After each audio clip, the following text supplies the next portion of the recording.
Ivan IV was the first Tsar of Russia, the man who built the iconic St. Basil's Cathedral. In Russian history, Ivan the Terrible was, if anything, even more terrifying. What if I told you that one of history's most feared rulers might have been completely misunderstood because of a single mistranslated word? We all know the name, Ivan the Terrible. It conjures images of a mad king, a tyrant drenched in blood, a paranoid monster who terrorized his own people. But what if that name, the very foundation of his infamous legacy, is a lie? What if the word terrible isn't what his own people called him at all? By the end of this video, you'll see Ivan the Terrible in a way no history book ever taught you. To understand the man, we first have to understand his world. Picture Russia in the 16th century. It wasn't the sprawling empire we know today. It was a volatile, fragmented land known as the Grand Principality of Moscow, surrounded by hostile powers. Into this political cauldron, a boy named Ivan was born. In 1533, his father,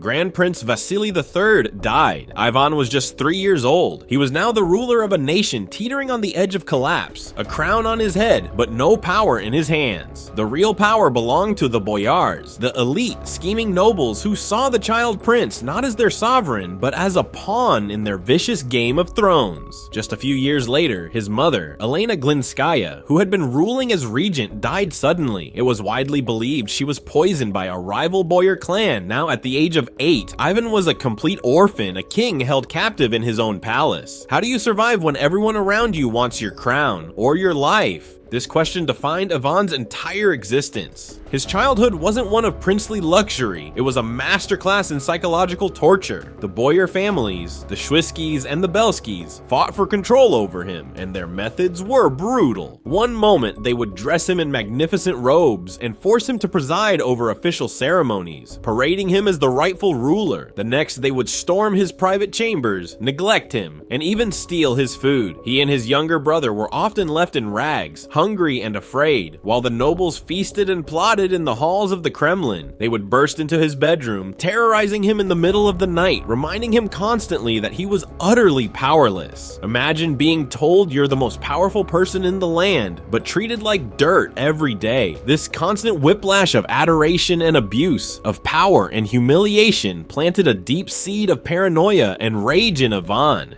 He learned a chilling lesson very early on: trust no one. He saw firsthand that power was the only thing that mattered, and that it must be taken and held with absolute, uncompromising force. This trauma wasn't just a sad backstory, it was the furnace that forged the future Tsar. This brings us to the heart of the matter, the name itself. The name that has defined him for centuries in the English-speaking world, Terrible.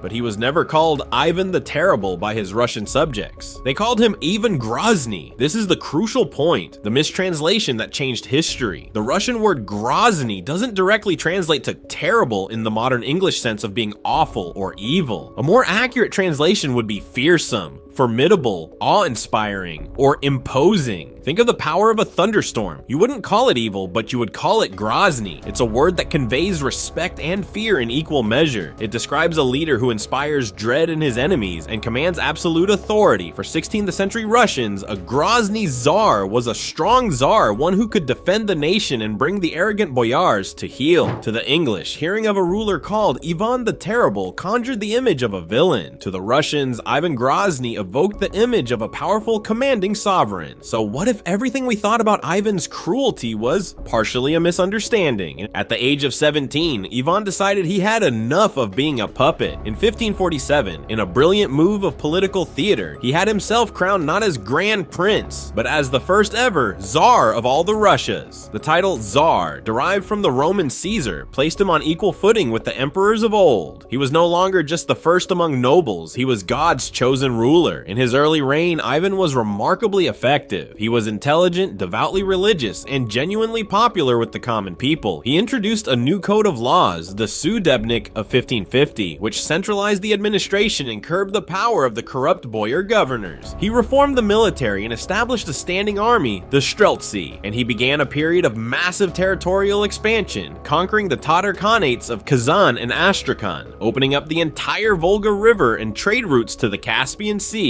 He even established trade relations with England. For a time, it seemed the formidable Ivan Grozny was exactly the leader Russia needed. But the ghosts of his childhood never left him. The deep-seated paranoia, the hatred for the boyars, festered beneath the surface. He saw conspiracies everywhere. The death of his beloved first wife, Anastasia, in 1560 was the final trigger. Convinced the boyars had poisoned her, Ivan's reign took a dark and violent turn. In 1565, he unleashed his paranoia upon the nation. He created the Oprichnina, a territory within Russia ruled directly by him, and a private army to police it. The Oprichniki. These were his instruments of terror. A force of about 6,000 men, loyal only to Ivan, they became the most feared secret police in Russian history. They dressed in black like dark monks and rode black horses. From their saddles, they hung their terrifying symbols, a dog's head to signify their mission to sniff out and devour traitors, and a broom to sweep them from the land. They had unlimited power to arrest, torture, execute, and confiscate the lands of anyone Ivan deemed an enemy. Imagine living in a city where anyone could vanish overnight, their property seized, their family destroyed, all without trial or appeal. This was the reality under the Oprichniki. The young reformer was gone, replaced by a suspicious and ruthless autocrat. The peak of this reign of terror was the infamous Novgorod massacre of 1570. Ivan became convinced that the entire city of Novgorod, a prosperous and historically independent trading hub, was plotting to defect to his enemy, Lithuania. His response was not a surgical strike against suspected traitors. It was an act of collective punishment on an apocalyptic scale. He led his Oprichniki to the city and unleashed them for 5 weeks of systematic slaughter. Thousands upon thousands, men, women, and children were rounded up, tortured in unspeakable ways, and then tied to sleds and driven into the icy waters of the Volkhov River.